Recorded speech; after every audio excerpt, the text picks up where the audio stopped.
अजय थोड़ा तो रहम करो यार, लगता है तुम तो आज फाड़ ही डालोगे। आह, मर गई। ओ अजय, प्लीज यार, थोड़ी देर के लिए तो रुक जाओ। मैं कहाँ भागी जा रही हूँ जो तुम मेरे साथ ऐसे कर रहे हो। पूनम अजय से मिन्नतें कर रही थी, लेकिन अजय के ऊपर इन सब का कुछ भी असर नहीं हो रहा था। वो तो बस अपनी ही धुन में मस्त अपने काम में लगा हुआ था, और वो भी फुल स्पीड में।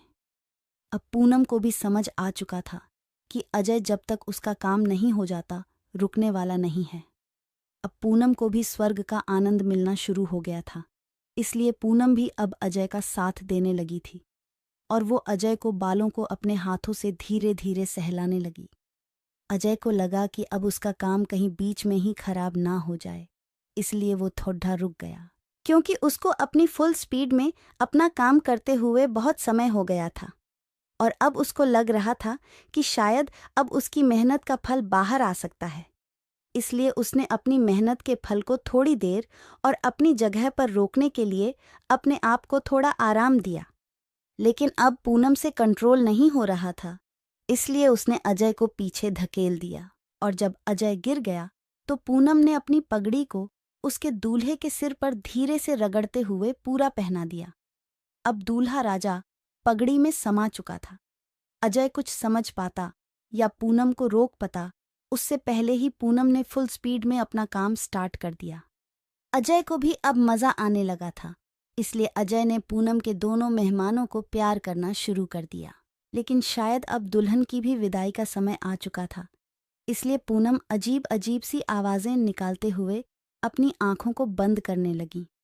पूनम बस इतना ही बोल पा रही थी, ओह अजय, अजय आज नहीं बचेगी मेरी पगड़ी।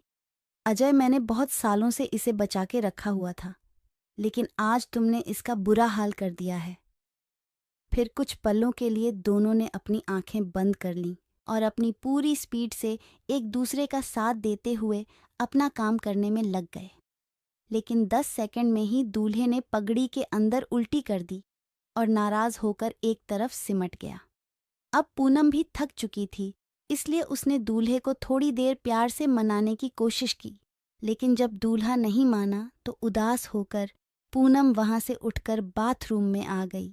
बाथरूम में आकर पूनम ने अपनी पगड़ी को अच्छे से साफ किया और एक बार फिर से दूल्हे को मनाने की उम्मीद लेकर अजय के पास पहुंच गई, क्योंकि पूनम अपनी मेहनत से पूरी तरह संतुष्ट नहीं थी और वो अपने काम को एक बार फिर से अच्छे से करना चाहती थी। तो धन्यवाद दोस्तों, उम्मीद है आप लोगों को हमारी यह प्यारी सी काल्पनिक कहानी पसंद आई होगी। वीडियो पसंद आए तो चैनल को सब्सक्राइब करना ना भूलें।